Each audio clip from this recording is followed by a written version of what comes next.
Problem set 2, question number 2 and sub question number 6. Listen the question.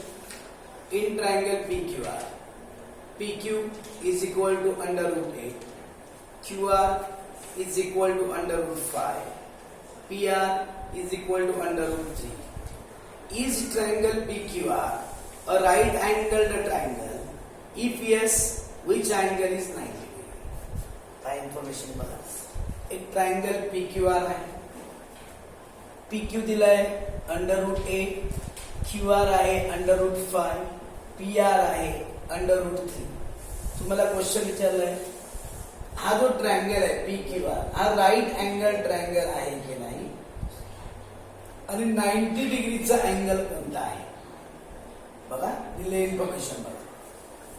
एक diagram draw करताना बघा बिगर side इथे दिली म्हणून नाव असं घेतलं PQR असं नाव घेतलं PQR.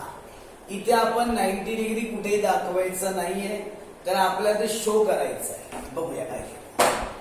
बिगर साईड बघा हे रूट 8 आहे, हे रूट 5 आहे, हे रूट 3 आहे. हे बिगर आहे की नाही म्हणून पहिल्यांदा PQ चा स्क्वेअर केला. PQ square is equal to under root 8 square. Root 8 चा स्क्वेअर केला तर रूट कॅन्सल होऊन फक्त 8 येणार. Remaining side QR square plus PR square. QR under root 5 आहे, PR अंडर रूट 3 आहे.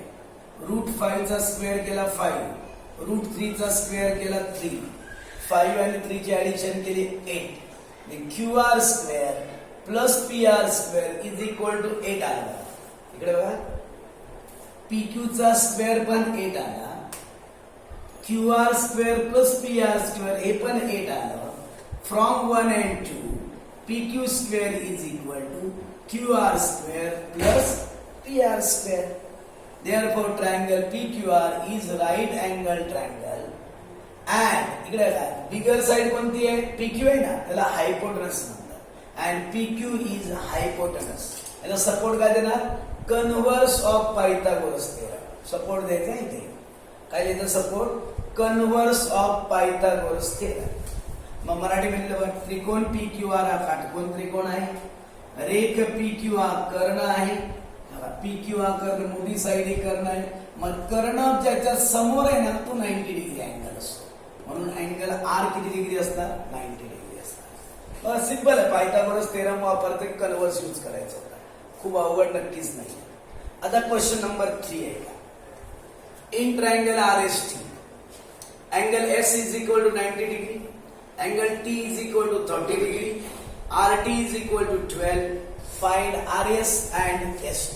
You can see here triangle RST is drawn. S 90 degree है, T 30 degree है, RT 12 सेंटीमीटर आहे आणि आपल्याला RS आणि ST फाइंड करायचा आहे. इन्फॉर्मेशन दिली बघा. In triangle RST, angle S is equal to 90 degree, angle T is equal to 30 degree. Therefore, angle R is equal to 60 degree. हा जो अँगल आहे 60 डिग्री असणार. जेव्हा ट्रायंगलच्या बाजूला एक अँगल 30 असतो, एक 90 असतो, तो रिमेनिंग अँगल 60 डिग्रीच असतो. शो करायचं नाही पण सपोर्ट द्यायचा. रिमेनिंग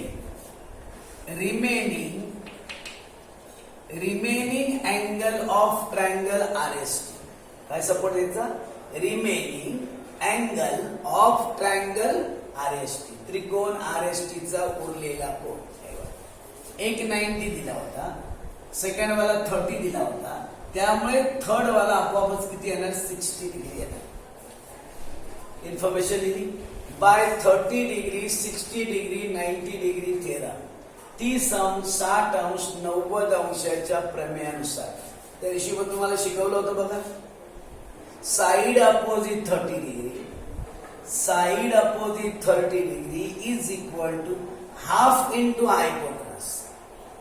30 अंश कोणासमोरील बाजू बरोबर 1/2 गुणिले कर्ण. 30 च्या समोरची साइड जर काढायची असेल ना हायपोटेनसला हाफने मल्टिप्लाय करायचं. 30 डिग्री अँगल आहे का बघा. याच्या अपोजिट साइड कोण आहे बघा. समोर कुठली साइड आहे RS आहे. 30 च्या समोर RS आहे is equal to half into hypotenuse कर्ण RT आहे. आर एस फाइंड करायचंय 1/2. आर टी होता 12. 2 ने डिवाइड करा बघा. 2 6 12. R S is equal to 6 centimetre. R S is equal to 6 centimetre. आपण पुढचा बघा. साइड अपोजिट 60 डिग्री कशी फाइंड करायला सांगितलं होतं. Side opposite 60 degree is equal to √3/2 into hypotenuse. 60 अंश कोणासमोरील बाजू बरोबर वर्गमुळात 3/2 गुणिले कर्ण. जसं 30च्या अपोजिट साइड करायची असेल हाफने हायपोटेनसला मल्टिप्लाय करायचं. 60च्या समोर साइड करायची असेल तर √3/2 इंटू हायपोटेनस. बघा 60चा अँगल आहे की नाही. मग याच्या अपोजिट साइड बघा समोर कुठली साइड आहे ST आहे. म्हणून ST is equal to √3/2 into hypotenuse होता RT. RT होता 12. 2 ने डिवाइड केलं बघा. 2 6 12. therefore ST is equal to 6√3 centimetre. बघा RS 6 सेंटीमीटर. ST आला 6√3 सेंटीमीटर. नाव क्वेश्चन नंबर 4. बघा सिंपल क्वेश्चन आहे. काय सांगितलं बघा. क्वेश्चन नंबर 4 मध्ये असं दिलेलं आहे. एक रेक्टँगल आहे. व्यवस्थित लक्ष द्या. एक रेक्टँगल आहे. मी डायग्राम काढली बघा. ABCD हा रेक्टँगल आहे. इन्फॉर्मेशन काय काय दिले बघा. लेंथ आहे 16 सेंटीमीटर. मग बघा ही आपण लेंथ घेऊया. ही आहे 16 सेंटीमीटर. ही लेंथ आहे. अजून एक इन्फॉर्मेशन दिली आहे. एरिया दिलाय याचा. एरिया दिलाय 192 स्क्वेअर सेंटीमीटर. एरिया म्हणजे क्षेत्रफळ दिलंय 192 स्क्वेअर सेंटीमीटर. आणि यावरून तुम्हाला विचारलंय find the length of diagonal. Diagonal म्हणजे कर्ण काढायचं आहे. पुन्हा ऐका. इथे बघा ABCD हा रेक्टँगल आहे. इथे 90 डिग्री दाखवलं बघा. लेंथ बाजू 16 आहे. लेंथ म्हणजे BC बघा 16 सेंटीमीटर आहे. अजून एक इन्फॉर्मेशन तुम्हाला दिली. याचा एरिया दिलेला आहे. Area 192 square centimetre. आणि तुम्हाला हे बघा AC हा डायगोनल फाइंड करायचा आहे. एक लक्षात घ्या ना. AC फाइंड करण्यासाठी आपल्याला पहिल्यांदा AB फाइंड आउट करावं लागेल. AB जर आपण काढलं तर तुम्हाला AC फाइंड करता येईल. म्हणून AB कसं काढलं बघा. एरिया ऑफ रेक्टँगल फॉर्म्युला माहिती आहे आपल्याला. Area of rectangle is equal to length into breadth. आयताचे क्षेत्रफळ बरोबर लांबी गुणिले रुंदी. Area of rectangle length into breadth. आयताचे क्षेत्रफळ बरोबर लांबी गुणिले रुंदी. एरिया दिला होता 192 बघा क्षेत्र. लेंथ मला सांगा. याच्यामध्ये लेंथ जी मोठी आहे ती लेंथ आहे. ही लेंथ आहे BC. आणि ब्रेड्थ म्हणजे रुंदी. रुंदी कोणती आहे सांगा. AB नाव घेतलं बघा. BC आहे लेंथ आणि ब्रेड्थ आहे AB रुंदी. 192 लेंथ BC आहे 16. आपलं AB फाइंड आउट करावं लागेल. हे 16 इंटू आहे ना मल्टिप्लाय. इकडे गेल्यावर डिवाइड झालं. 16 ने याला डिवाइड करा. 16 1 जा 16. रिमेनिंग 3 इथे 3 राहिलं बघा. 32 होईल. 16 2 जा 32. 16 चा टेबल येत नसेल 8 ने डिवाइड करा. मग 2 ने डिवाइड करा. रफ पेजवर करून बघा. AB is equal to 12.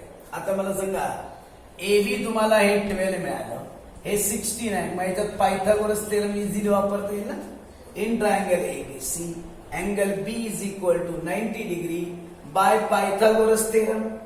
AC square is equal to AB square plus BC square.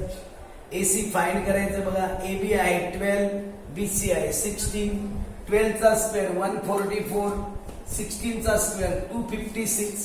दोघांची ऍडिशन केली तर 400 येणार बघा. 400 मला सांगा कुणाचा स्क्वेअर आहे. 20 चा स्क्वेअर आहे का.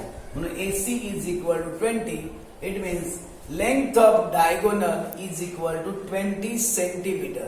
एक लक्षात घ्या. क्वेश्चन मध्ये जर युनिट दिलं असेल तर आपल्या आन्सर मध्ये युनिट लिहावंच लागतं. कुणाचा आयताचा कर्ण किती आला 20 सेंटीमीटर आला. लक्षात घ्या जरा. एरिया पहिल्यांदा दिले. कन्फ्यूज काय होतं बघा. एरिया दिलेला आहे. लेंथ दिलेली आहे. यावरून पहिल्यांदा तुम्हाला ब्रेड्थ काढावी लागली. रुंदी काढावी लागली AB. आणि मग पायथागोरस थेरम वापरावं लागेल. म्हणजे 2 एक्झाम्पल्स इथे सॉल्व्ह करायचे. ओके.